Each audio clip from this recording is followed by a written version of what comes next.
नमस्कार, मैं वैशाली। मेरे इस YouTube चैनल में आपका स्वागत है। हमारी आज की रेसिपी है बाकर वड़ी, जो गुजरात और महाराष्ट्र की एक फेमस रेसिपी है, जिसे नागपुर में पुड़ाची वड़ी भी कहा जाता है। देखते हैं इसमें लगने वाली सामग्री।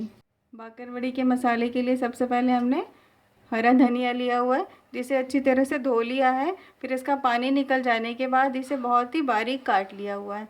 और लगभग 200 ग्राम हमने नारियल लिया हुआ सूखा, जिसे भून लिया है हमने इसे और क्रश कर लिया है। और मूंगफली ली हुई है लगभग 1 बड़ा कटोरी, जिसको भी हमने ड्राई रोस्ट करके क्रश कर दिया हुआ है। और खसखस है 1 छोटा कटोरी। काजू लिए हुए हैं लगभग 8 से 10 काजू, जिसे छोटे टुकड़ों में काट लिया है। तिल लिए 1 छोटे कटोरी। और अदरक लहसुन का पेस्ट है। गरम मसाला है 2 से 3 चम्मच। किशमिश लिया हुआ है 1 छोटा कटोरी। चिरौंजी ली हुई है हमने लगभग 1 छोटा कटोरी। 10 से 15 बादाम है, जिसे छोटे टुकड़ों में काट लिया है। 4 से 5 हरी मिर्ची है, जिसे छोटे टुकड़ों में काट लिया है। चीनी ली हुई है हमने लगभग 2 से 3 चम्मच।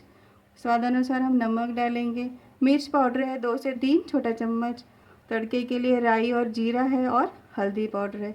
और इसमें हम डो बनाएंगे, उसके लिए हमने बेसन लिया हुआ है लगभग 200 ग्राम बेसन है। और इसमें हम सूजी मिलाएंगे, तो 1 छोटा कटोरी हमने सूजी ली हुई है। इसको हम डो बनाते वक्त इसमें हम नमक, मिर्च और हल्दी और ऑयल डाल के इसको डो बनाएंगे। वेजिटेबल ऑयल लिया हुआ है हमने बाकर वड़ी को तलने के लिए और मिश्रण को तड़का लगाने के लिए। और 2 नींबू लिए हुए हैं हमने। तो जब ये मसाला तैयार हो जाएगा और ठंडा हो जाएगा, तब 2 नींबुओं का रस हम इसमें डालेंगे। अब शुरू करते हैं इसे बनाना। सबसे पहले बाकर वड़ी का मसाला तैयार करते हैं, जिसके लिए हमने कढ़ाई रख दी है, गैस पे ऑन कर दिया है गैस। अब हम इसमें ऑयल डालेंगे लगभग 2 से 3 बड़ा चम्मच। ऑयल गर्म होता है तब इसमें राई जीरा डालते हैं। ऑयल गर्म हो चुका है, अब हम इसमें राई और जीरा डाल देंगे।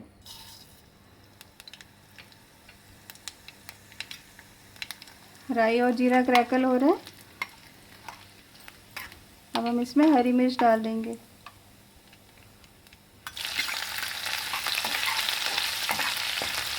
थोड़ा सा भून लेते हैं उसको, हरी मिर्च को। अब हम इसमें अदरक और लहसुन का पेस्ट डाल देंगे।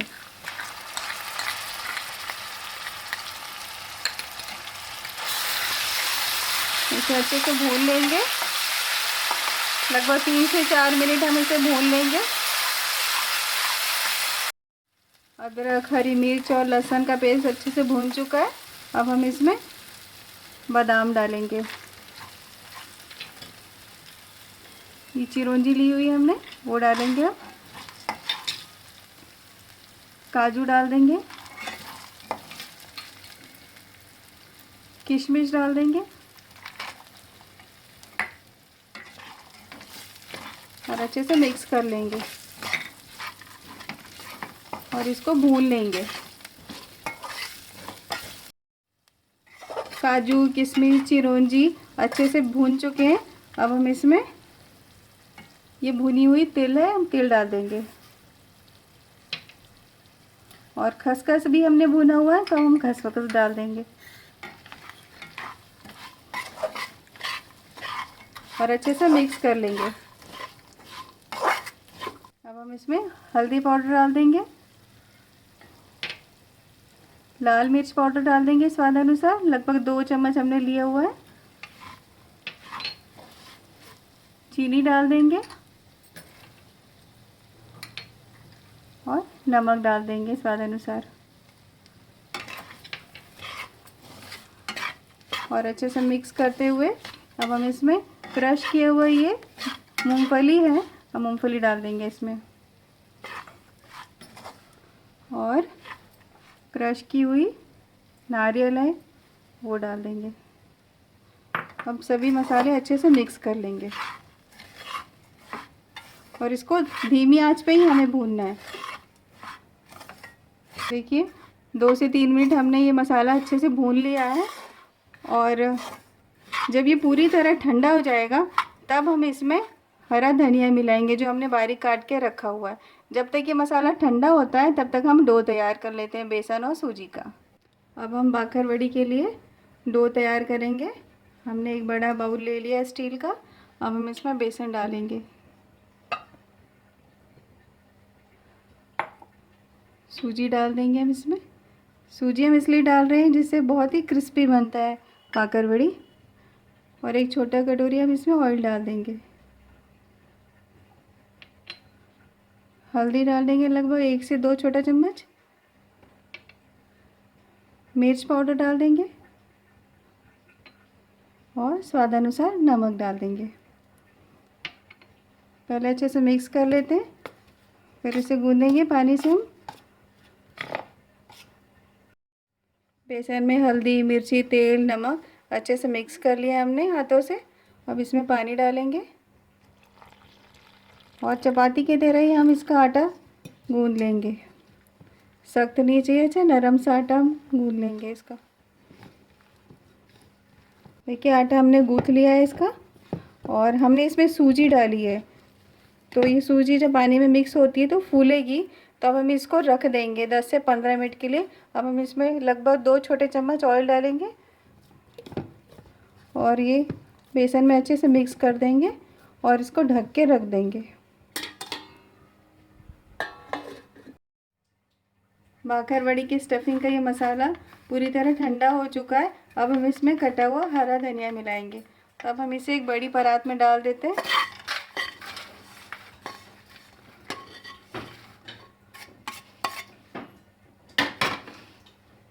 और इसमें हम धनिया पूरा डाल देंगे।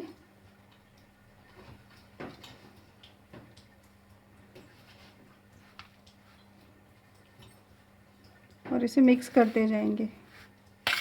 पूरी तरह मसाला हरे धनिया में मिक्स हो जाना चाहिए।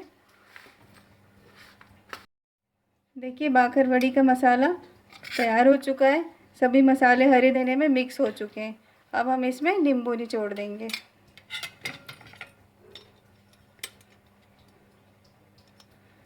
नींबू से इसका टेस्ट बहुत ही अच्छा लगता है। आप स्वादानुसार कितना भी डाल सकते हैं, 1 या 2 नींबू का रस काफ़ी अच्छा लगता है। और रस डाल के और मिक्स कर लेंगे। नींबू का रस डाल के अब अच्छे से मिक्स कर लेते हैं। हमने इसमें नींबू भी डाला है और इसमें चीनी भी डाली है, तो इसका खट्टा मीठा टेस्ट बहुत ही अच्छा लगता है। अब हम इसे मिक्स कर लेते हैं और एक बाउल में निकाल लेंगे। बाकरवड़ी की स्टफिंग तैयार हो चुकी है और इसका आटा भी तैयार हो चुका है। बाकरवड़ी को हम 2 तरीके से बनाना बताएंगे। पहला एक ट्रेडिशनल तरीका है, सबसे पहले हम वो बनाते हैं। शुरू करते हैं इसे बनाना। सबसे पहले हम हाथों में ऑयल लगा लेंगे और एक छोटी लोई लेंगे, एक पेड़ा, इसे गोल कर लेंगे अच्छी तरह से और उसमें बेसन लगाएंगे और इसकी रोटी बेल लेंगे। इसको हल्के हाथ से ही बेलना होता है। देखिए बाकरवड़ी के लिए हमने ये रोटी बेल ली है। अब हमने जो शुरुआत में गरम मसाला बताया था, हम ये इसका एक लेप तैयार करेंगे जो इस रोटी पे लगाएंगे। तो अभी गरम मसाला है, इसमें हम पानी मिक्स करेंगे और अच्छे से मिला लेंगे इसको, जिससे इसका टेस्ट बहुत ही अच्छा आता है।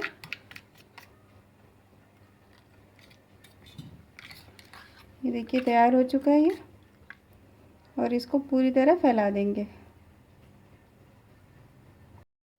देखिए गरम मसाला हमने पूरी तरह से फैला दिया है इसमें। अब हम इसमें हरे धनिया की स्टफिंग जो हमने मसाला तैयार किया है वो डालेंगे।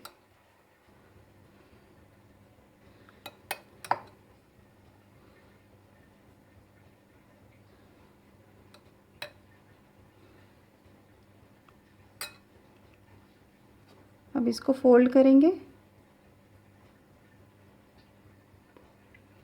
और पॉकेट की शेप में हम इसे बनाएंगे। तब ये जो चिपकाने के लिए हम ये गरम मसाले का पानी इस तरह से लगा देंगे, जिससे आसानी से ये चिपक जाएगा। ये देखिए इस तरह से, और थोड़ा हल्के हाथों से इसे दबा देंगे।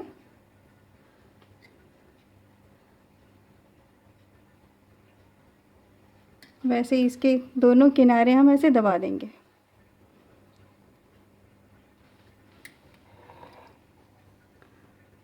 ये देखिए बहुत ही अच्छा शेप आया है इसका। अब हम इसे तल लेंगे। देखिए हमने कढ़ाई में ऑयल रख दिया है गरम होने। जब हम इसे डालेंगे तो ऑयल गरम होना चाहिए। ऑयल लगभग गरम हो चुका है, अब हम इसे डाल देंगे कढ़ाई में।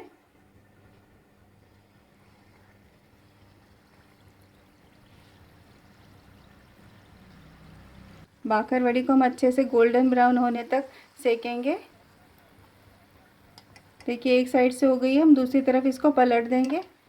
क्योंकि इसके किनारे ये मोटे हैं तो अब हम इसको धीमी आंच पे ही हम इसको तलेंगे ताकि इसके दोनों किनारे अच्छे से तल जाएं। क्योंकि अगर हम इसको फुल आंच पे तलेंगे तो इसका कवर तो रेड हो जाएगा लेकिन अंदर तक अच्छे से ये पकेगी नहीं। तो हम इसको धीमी आंच पे अच्छे से तल लेंगे। देखिए बाकरवड़ी दोनों साइड से बहुत ही अच्छी फ्राई हो चुकी है। अब हम इसको निकाल लेंगे।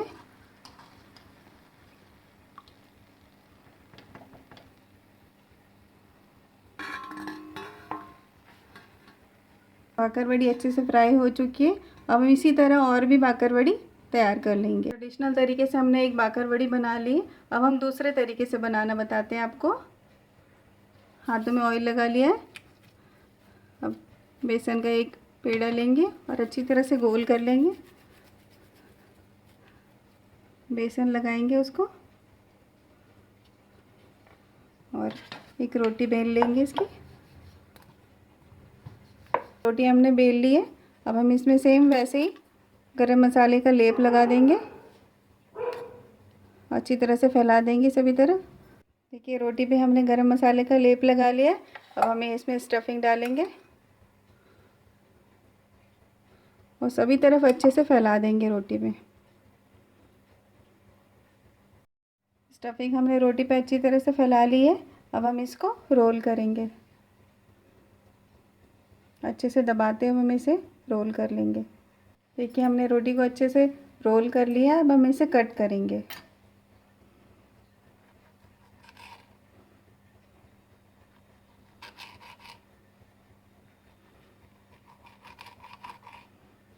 अब हम इसे तलेंगे।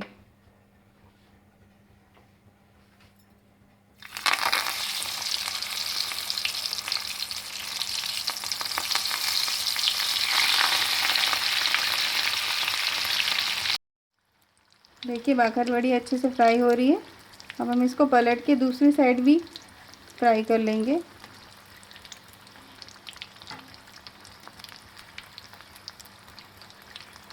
गोल्डन ब्राउन होने तक अच्छे से फ्राई कर लेंगे हम।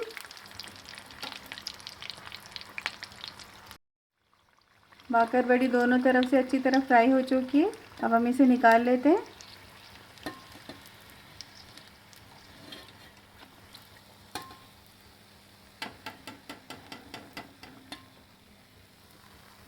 अब हम इसको छन्नी में ही रखेंगे ताकि इसको ऑयल बाहर आ जाए।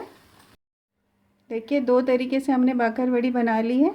ये बाकरवड़ी का ट्रेडिशनल तरीका है, ये जो मुझे बहुत पसंद है। तो मैं इसी तरह से सभी बाकरवड़ियाँ बनाऊंगी। आपको इसमें से जो तरीका पसंद आया आप वैसे सारी बाकरवड़ियाँ बना सकते हैं। गर्मा गर्म बाकरवड़ी तैयार है खाने के लिए, जिसे आप मिंट चटनी के साथ सॉस के साथ खा सकते हैं। बाकरवड़ी हमने दो तरीके से बनाई है। एक ट्रेडिशनल तरीका है जो पॉकेट की तरह बनता है, एक रोल बना के बनाई है। तो अब आपको जैसा तरीका पसंद आए वैसे बना सकते हैं। तो आप भी इस रेसिपी को ज़रूर ट्राई करिए। इसका मसाला आप बना के रख सकते हो 10 से 15 दिन तक, ये फ्रिज में रख सकते हैं, ये ख़राब नहीं होता। तो जब भी आप चाहें बाकरवड़ी बना सकते हैं। तो आप भी इस महाराष्ट्रियन और गुजराती रेसिपी को ज़रूर ट्राई करिए, आपको बहुत पसंद आएगी। और कमेंट करके बताना ना भूलें कि बाकरवड़ी आपको कैसी लगी। और मेरे इस यूट्यूब चैनल को भी लाइक और सब्सक्राइब करना भी ना भूलें। धन्यवाद।